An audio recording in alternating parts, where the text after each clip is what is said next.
What's up, traders and investors? In this video, I want to try to dispel some of the anxieties that first-time home buyers are facing in 2022. I bought a house, my first home, when I was in my late 20s at the beginning of my professional career, and it has been one of the best decisions I've ever made. But in the first couple of years, I really questioned that decision with the expenses and the time that I put in. But now I can say, with the benefit of hindsight, it was a very good decision. And there are a lot of common concerns, fears, and worries that people are facing now. I hear it from my friends, I hear it from my family, and I want to address the major issues people have about buying a new home in this current market and see if I can make people feel better about this great wealth building tool. I chose this courtyard to do my intro because this is now mine. If you remember from past video, I alluded to the story, how I managed to get a off-market real estate deal for a place for myself. I've been focused over the last few years on investment properties, but when this opportunity came to get a nice place in the middle of Buckhead, Atlanta, I jumped on it, and I'm very, very happy. Big thanks to my realtor friend, Rich Clark, who took care of my anxieties to get me to the closing table. As Carrie says, you need to have a good real estate guy on your team, and he's my guy. So I got some facts and figures to show you, so let's go up to the office and take a look. All right, we're back in my office, and this is where I live currently. It is going to become a rental once I move into the new place and move into my new office. That is what I've been doing for the last few years, is as a single guy living in a place, turning it into a rental, getting someone else to pay my mortgage while I collect the appreciation, and then get another place that I like. That's how I've structured myself. My first house I bought when I was 27, and I'll just admit to you, I was not happy with it in the first few years. I bought it in 2009, so it wasn't quite the bottom of the market. Coming out of 2008, I thought it was a good time. I had to put in a new roof. I had to buy new appliances. I was very dejected in the first few years. I thought it was a bad decision. I really did. But here we are, 13 years later. It is a rental, and I am netting a very nice premium on my cost. And that came from that 13 years of inflation and picking the right area, getting it at a roughly good time. All these things play into it being one of the best financial decisions that I've made in my life. And so that's why I want to make this video for people in their late 20s, early 30s. They're in their professional career. They have some money saved up, and they really need to consider buying their first home, getting started building wealth. Because I don't know if you noticed, but a lot of houses are being bought up by funds. A lot of housing is going to be priced out for most people. We may end up with a permanent renter class, and you want to try to get in the door as soon as you can and not get completely priced out. So that's why I'm making this video, and I want to alleviate a lot of the major concerns that people have that I hear on a regular basis from friends and family that are all struggling with this decision. Now, the number one thing that people, of course, struggle with when buying a house is what we're talking about here, and that's money. That's a big deal. That is, of course, what it takes to buy real estate, but I think most people know that and understand that. So we're actually going to save that to the end. I have some little tips on that I got from my mortgage broker friend, but we'll talk about that in a little bit. Let's jump into these psychological hurdles that I keep hearing day after day from potential first-time home buyers that is basically paralyzing them with anxiety about buying a house. Number one, I don't want to buy at the top of the market. I think the market's going to crash. I'm scared to buy it now because it's gone up so much. I hear you, but we don't know the future. You're basically letting the anxiety of catching the high ruin your potential chances of catching it at what could be a reasonable level compared to the future. A lot of people hold the same view that we're in a hyperinflationary time and that they can't buy real estate because they think that it's going to crash, and they don't realize how these two can be independent of each other, but they're probably not going to happen at the same time. We're looking at the S&P Case-Shiller Index, here was the high. Actually, let's go back and look all the way back here to 1988. This is house prices, okay? It has some craziness in it, and we are definitely in a high appreciating time. But even if you bought at the top of the market of 2006, in about a decade, you would have been back around break even. Now, I know for someone that's in their 20s, a decade is a very long time. It's quite literally possibly half or 40% of your life. So it's very hard to conceptualize that. I get it. But you will probably be okay in the long run because real estate in general does appreciate. Let me talk about something else. Let's look at some statistics. Let's look at an amortization table. Now, I'm going to pull this up real quick. We're going to do some quick math here. Let's say that we need to finance, I don't know, let's call it $300,000, okay? That's going to buy you a very cheap house, but you can probably do it. Loan term, 30 years. What we used to be able to see not too long ago in recent history was an interest rate of 3%. We may not see that again. That is very close to what I have on my last that I bought. But today, the one that I just got, I had to go for the gut-wrenching rate of 5.75, which everyone assures me is still historically low, but it hurts. But look at the difference here from 3% to 5.75%. That is a big difference in the monthly premium. That's $1,750 from $1,200. That's almost $500 difference a month. And also look at the total paid over the life of the loan. Now, of course, inflation is going to take care of that, but just look at that number from $450 all the way up. A 2% difference is almost $200,000 difference. Wow. And so that also continues if we go up to 775. Now we're paying another 100,000 if we go up 2 more percent, and the monthly payment goes up another roughly $300 or $400. And so even if we get, let's say, a crash and interest rates are still pretty high, which can happen, you're not going to get off any better in terms of monthly payment or your total paid over the course of the loan. We are seeing rising interest rates. That is something that we can witness going on right now. And I think that's also starting to trigger a lot of people to capitulate into the market. I have heard from good sources that the market is softening now, but we really need to ask ourselves about our local area. I think that's a big thing that people need to pay attention to. Let's look at some trends. So this is the net domestic migration from April the 1st, 2020 to July 1st, 2021. I believe this is probably going to be part of a trend. There is a distinct thing that we can notice from these graphs. The big tax, the huge price real estate states of California, New York, Illinois, Massachusetts, New Jersey are seeing the largest net migration out. People are leaving these states in huge, huge numbers. And when you have a smaller population, well, there's less demand for houses. Where are people moving to?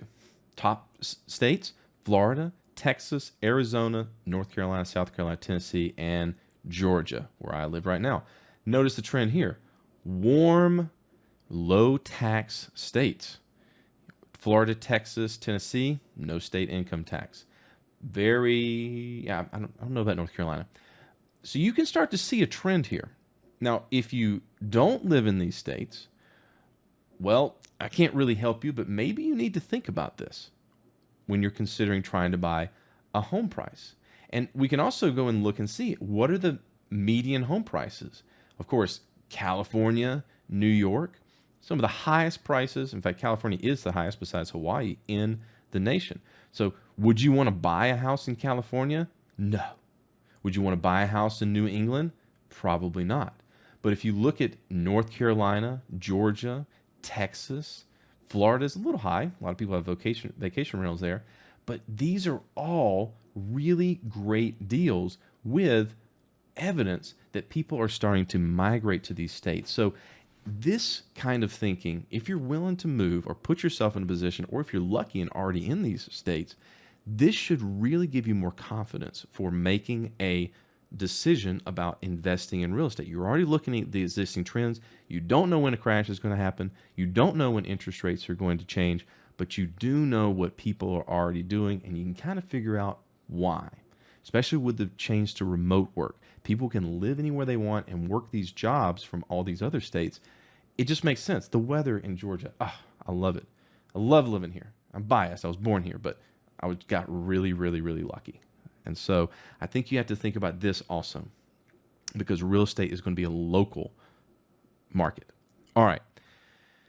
Another issue that a lot of first-time home buyers struggle with is the fear of getting tied down, especially if you're young. I get it. Your life is ahead of you. You don't want anything holding you back. But I have some friends that I know personally that have lived in literally the same apartment for more than 10 years. These are people that are, the friend I'm thinking about is a software developer. He makes good money, but he has told himself that he might want to move. He's also told himself some other reasons, but he's been in the same place. He could have bought a condo, gotten the appreciation, lived in the same place, and built wealth in the process. Can't go back in time, but if you are worried that you are actually going to move, there's a very, very simple solution. Property management companies.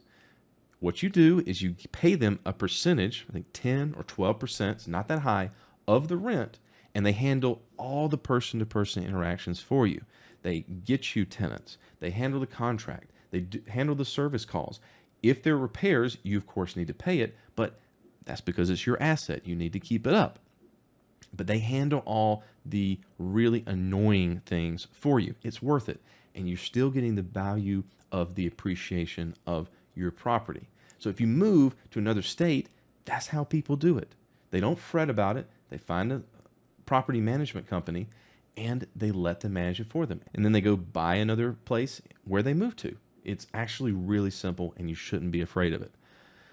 The other thing that people talk about is the time investment. They think, oh, I'm going to spend my Saturdays cutting grass, or I'm going to have to do all kinds of upkeep. Look, you may have to do these things, but it's not that big of a time sink that you have to put into it. If you're worried about exterior maintenance, get a condo, get a townhouse. That gets covered in your HOA. It takes care of all that stuff you would have to take care of otherwise.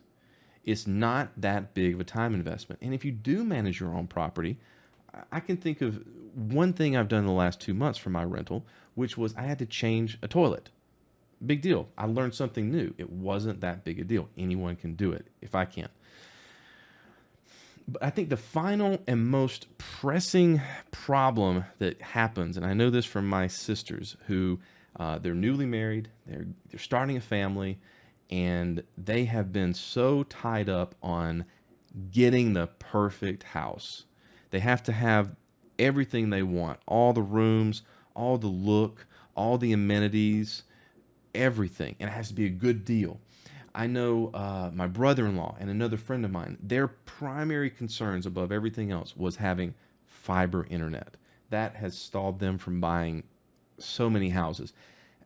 Is there really a difference? I mean, I'm an IT guy. I love fast internet, but it's not going to stop me from getting a house, but it has stopped them. These things people get focused on because as a first-time home buyer, they feel like this has to be their forever home. Well, it's not. Today at closing, I got some really good statistics from my mortgage broker. Did you know that only less than 1% of mortgages last the full 30 years? That was interesting to me to hear. The average time people spend in their mortgage, in that house, either refinancing or moving or whatever, is 6.5 years. Not even a decade people spend in a house or at least paying off that first mortgage. And see, banks and mortgage companies know this when they're doing their statistics, and I don't think a lot of people do. A lot of people think, I'm signing up for this massive amount of time. If you're in your 20s and you're signing up for 30 years, you're literally signing up for longer than you've been alive to something that you think is going to be on your back. It's not that bad. Okay, so now let's talk about money. So I asked my mortgage broker friend to help me get some ideas for this video. One of the things that he told me is if you don't, you need to have at least $20,000 before a mortgage broker is going to take you seriously. It just is the way it is, because you can get a conventional loan, taking PMI and things such as that for 3% down, but you're still going to have to pay closing costs. Now, of course, you can get the seller to pay your closing costs and then finance that. You can work that into your deal if you need to. There are ways to get it done, but about 20 grand is going to be what you need to be really in the door to get a loan. And that may be daunting for a lot of people, but I am trying to speak to people that have a little bit of professional career behind them, maybe have a 401k, which, by the way, you can borrow against it. There's also a provision where if you switch jobs, you can liquidate that 401k and then put that into a down payment. There are ways that you can go about getting a first-time home. There's even a program called Wish, which I think there's a certain amount that's it's allotted. I think it's a government program, but this is mostly for low-income people to get down payment assistance. But do your homework and see what can work for you. Save the money. If you have some retirement accounts, you can leverage that in your favor, not even have to liquidate it, borrow against it, and be able to get what you need for a down payment. Again, I really am glad that I made the decision, even though it was a difficult one, and it really bothered me for the first couple of years, to buy a house in my late 20s. It was a different time, for sure. But here we are. I'm now 40, and I do think it's one of the best decisions I've ever made. I would not change it a bit. And had I chosen different paths in life, there were ways that I could have put it off on a management company. I could have possibly sold it. Who knows? There are ways to handle all these fears and concerns. At the end of the day, it was still a smart decision.